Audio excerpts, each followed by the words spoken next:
Today, for the very first time in our lives, we're heading to what is probably the most controversial country in the world. China. And our plan there is to test out myths It's called the social credit system. and stereotypes A person's reputation is scored on a scale of 350 to 950. to see how wrong or right they are. But now, please let's go. It's cold. Freaking cold.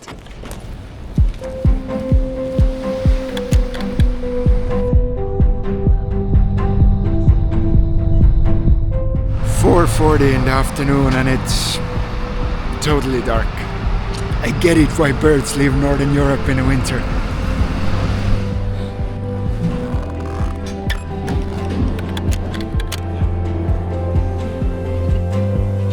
We have made it to the airport and in about 2 hours the flight to China takes off. So that's when the 1 month long journey sort of begins. What are you most excited about? I would like to eat some good food, see some new cultures, some good food. What about you? You know, I'm actually having like a hard time being excited because I know that China is a country with totally different culture, totally different laws. Okay. How can I get the reservation? You have to buy a local SIM card. Even the language, like we can't speak it, we cannot read it. 你刚翻译就是让他们从那网站上买是吧？ So I'm sure there's gonna be a lot of trouble with the simplest things like understanding menus or street signs. Or trying to choose which kind of boba tea I want. Because in a regular country, we could simply use like Google Translate, Google Maps. Trying to use like every source of information we still have access to. But over there, all of those apps are banned. Apparently there's also supposed to be party member pioneer service booths near the square that might assist foreigners. So I guess like being lost, both mentally and physically, is just gonna be something we need to get used to. Well, I didn't want to say it in front of Liisu, but you probably understand that traveling to China, it isn't cheap. And although the gender roles are not set in stone anymore, then I'm still worried that if we don't succeed, we might end up in a situation where she needs to support us both on a doctor's salary while I chase my dream of becoming a filmmaker. It was actually way harder to say it out loud than I thought, but yeah, let's go.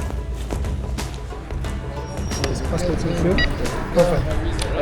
Thank you.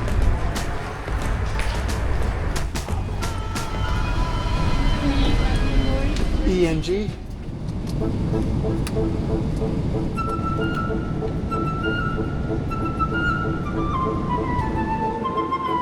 It's 4:20 in the afternoon. I just landed in Beijing, and you know what makes me the most happy? The sun is still out. The sun is still out. What makes you unhappy? I'm a little nervous because last time when we wanted to enter China, we were actually denied. Just got back from Chinese embassy. They want to take my passport for 2 months, so there goes our dream. And it would be horrid if we were sent back right now. Chances are not zero.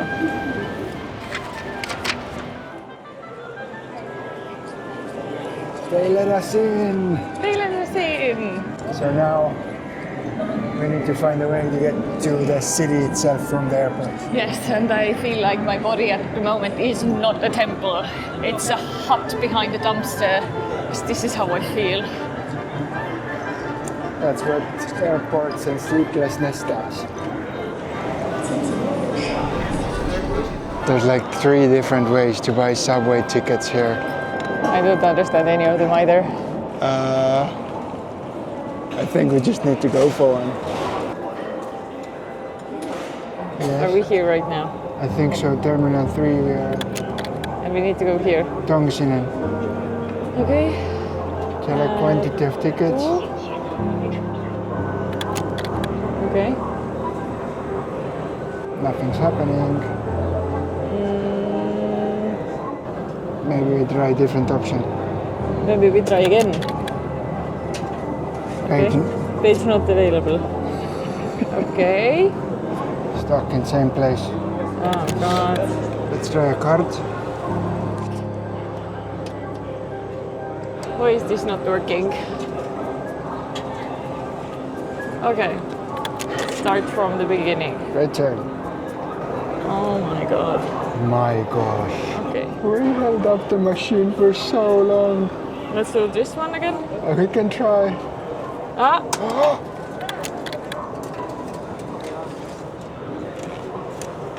It happened. Okay. I have no idea how. Something happened. We got 2 cards. It happened. There's a lot of security ahead. I think we need to put our bags there.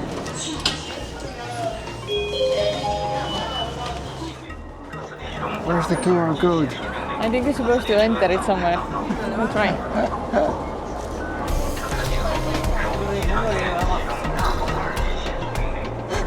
So clever. Holy crap! It looks like it's the first time we're getting on a train. It's like the first time we're in a society or something. Ooh, trains! Can't understand their word.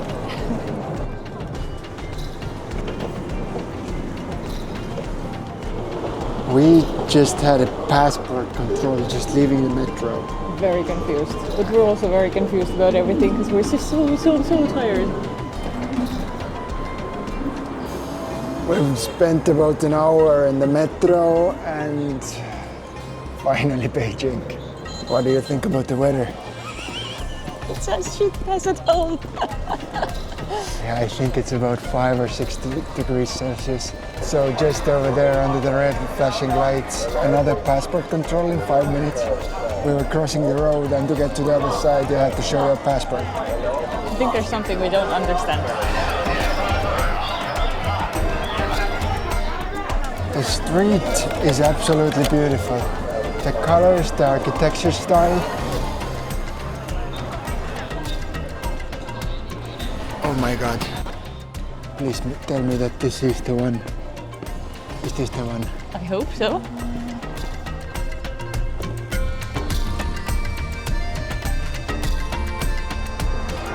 Second floor. It says no.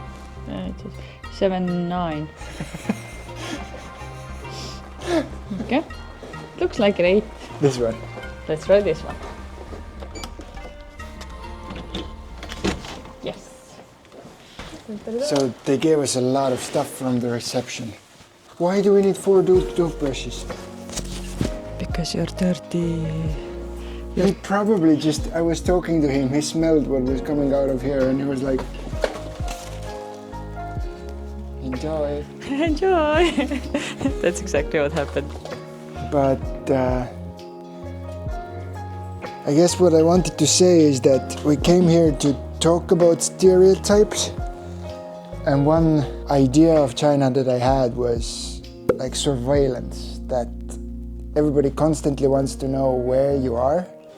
We've had 3 passport checks in the last hour.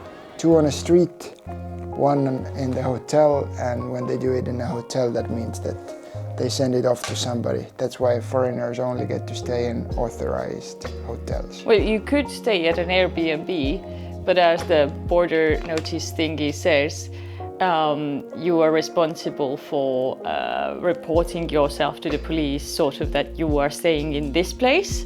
Otherwise, the hotel does it for you. So, are you being watched while in China? Heck yeah! Oh yeah, and this is our hotel room. Looks cute. Has table, has chair, has lamp, has girlfriend. Has 2 beds. No cuddles tonight. We didn't pay too much for it, like 30 something a night. 37. And another thing we realized before going to bed, our fears have sort of realized. And yeah, most of the internet that we normally use doesn't work. Not even with a VPN, because NordVPN does not work in China at the moment. It's gonna make things interesting.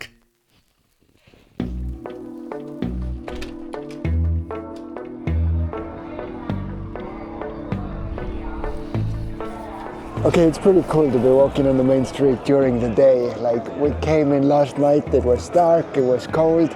It's like night and day. Like night and day, yeah, now the sun is out. But it also feels a little bit touristy. They are beating the anvil with a hammer, but they're not actually making things, they're just making the noise. Like it's built to look old, but it's not actually old. And therefore, to understand what Beijing was actually like, we left the touristy walking street behind us. First impressions are that the streets are clean, sun is shining. In the center part of Beijing, every vehicle that we've seen so far has been electric. Probably like against the pollution. Because if anybody remembers when the Olympic Games were in Beijing, that was a huge topic before. I guess since then, there's been quite a lot of improvement. And another thing, if we were hoping that it would be warmer here, then this is not true either. At least in the winter time, Beijing is a cold city. To demonstrate how cold it is outside, every scooter has like this warm padded blanket or thing on them. So you can put your hands in there and it blocks off the front of your body. The cuter your scooter blanket, the better person, the cooler person you are.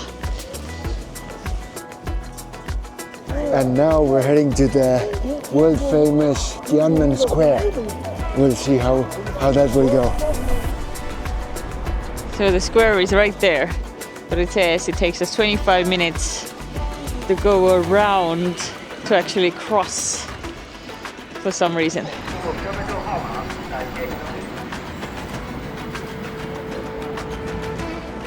Passport check number 7 completed. We just almost got to the square. Although the square is free, then they told us that we need to book a time slot the day before. And you need to have a Chinese phone number. Apparently there's also supposed to be party member pioneer service booths near the square that might assist foreigners to get into the square. Well, we did find one of those helpful party members, but after about 25 minutes of trying to enter our passport info to the system, he simply said, "Try to get the local Chinese friend to get into Tiananmen Square. This is good recommendation." That's the best recommendations we got. How can I get the reservation? 你刚刚发现就是让他们从那网站上买，是不是？ I don't understand. I don't think we can get in if we don't have a Chinese friend. Chinese friend. Okay, nearly 2 hours of walking around the Tiananmen Square, and what we've realized is that we cannot get in without the local phone number. So now, Let's get this local phone number.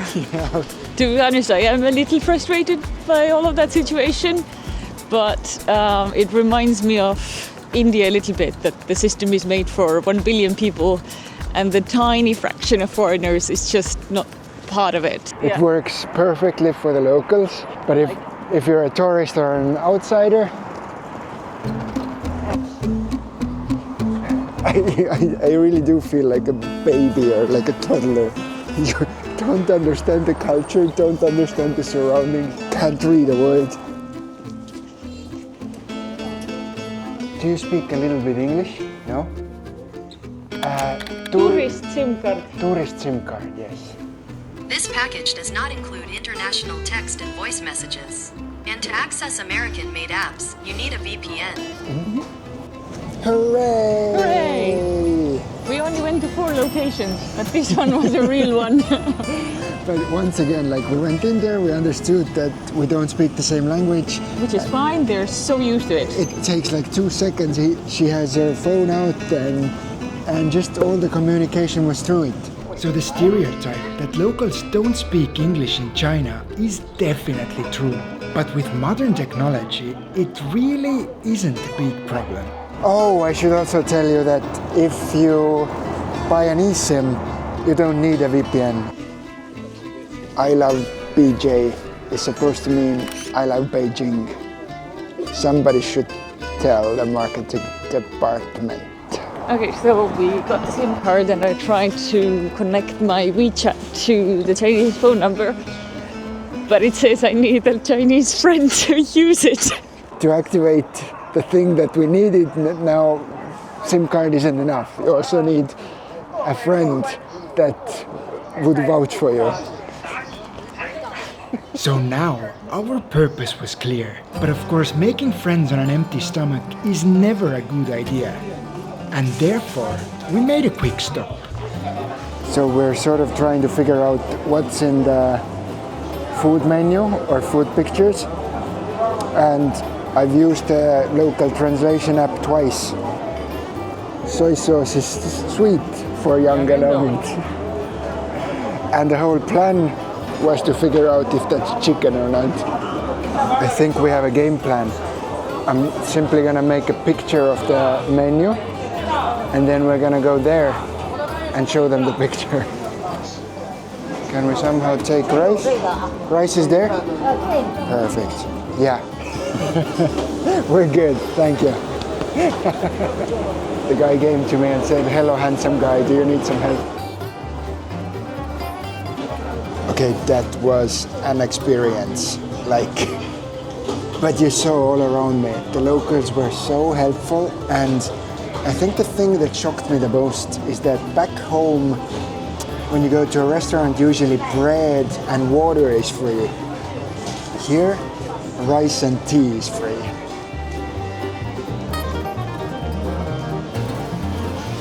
I think it's absolutely crazy that both of us ate for €6, and I feel like the Chinese food that we've had outside of China in Europe is just like a pathetic shadow of what it is here, and the tastes are very, very different. And now with our bellies full, it was time to find ourselves a friend.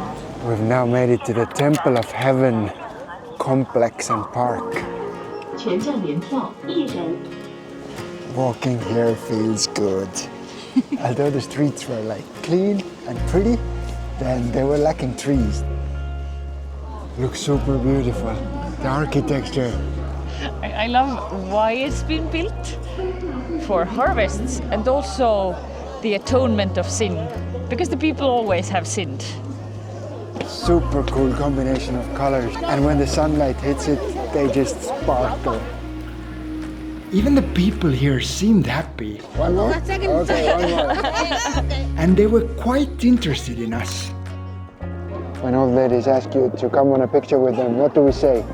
Yes, of course.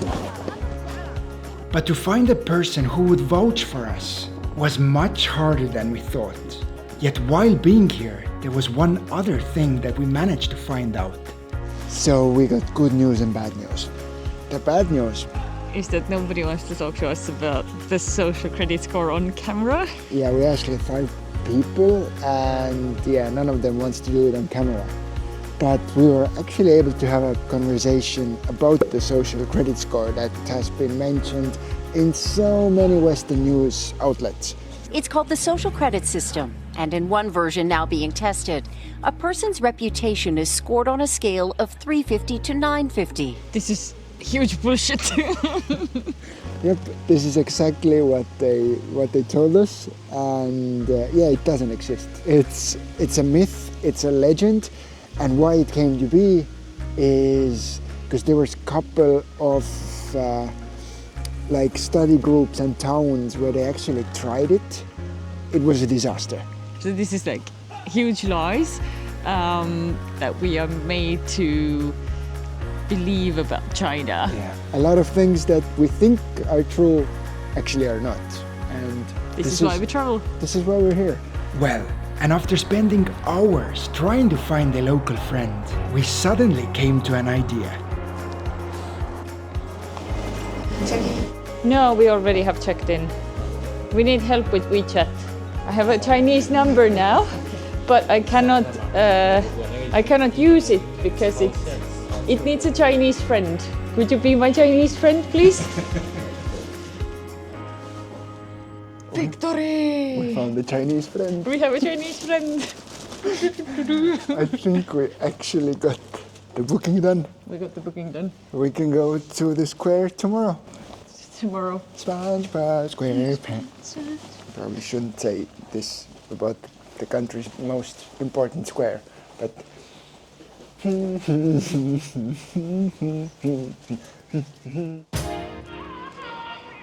think it's like day number 3 now in China, and we're starting to get a hang of it.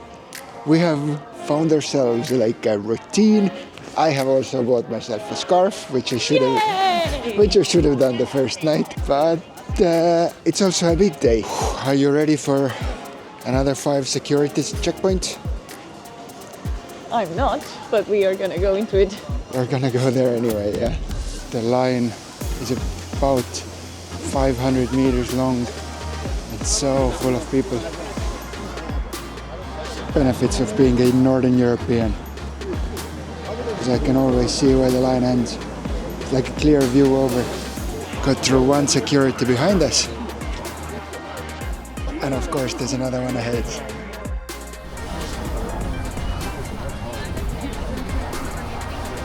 So 2.5 hours it took us to clear 4 different checkpoints. I can't believe that we actually got in. We made it. We made it. Just walking on the square, it makes you sort of feel small. It's so huge by itself, and like the big structures. You have the party's main building on one side, National Museum on the other side, Mao's mausoleum behind me, and then the Forbidden City there. Like the structures are so huge, they're so important, and then you are here like a little ant just going from one end of the square to another. It's a funny feeling. For locals, Tiananmen seemed like a place of joy and pride. They have brought their children, they're sitting around having almost like picnics. Can I take a photo with you? Yes, you can. You're very beautiful. Welcome to China! Woo! Hey, hey. We are interesting for the locals. It's super cool. That's when they shine up there, when they get to come and ask for a picture. Yet as a foreigner, the feeling inside of us was conflicting. There's probably around 100 light posts that look like this, and each and every one of them has around 10 cameras on them as well. So I feel a bit weird seeing red and the stars, because that's like the symbols of communism, and I reckon our home country had a lot of these symbols as well, like 30, 40, 50 years ago, and buildings just as similar, and it's this eerie feeling of going back a little bit in time. But I guess this is a burden that we all have to face. It's easy to judge others based on our differences. Yet the real challenge lies in looking past the stereotypes and understanding that what truly matters is the humanity that we all share. we made it here, and these were our first impressions of China. But what have we learned today? We've learned that if you want to escape the cold European winter, then Beijing is not the right place to come.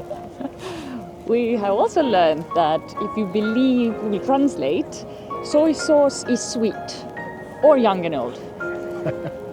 And finally, and perhaps most importantly, we have learned that if you want to become a part of Chinese society, SIM card isn't enough. You also need a local friend. Guys, thank you for traveling with us, and we will see you again next Thursday. Take care and bye.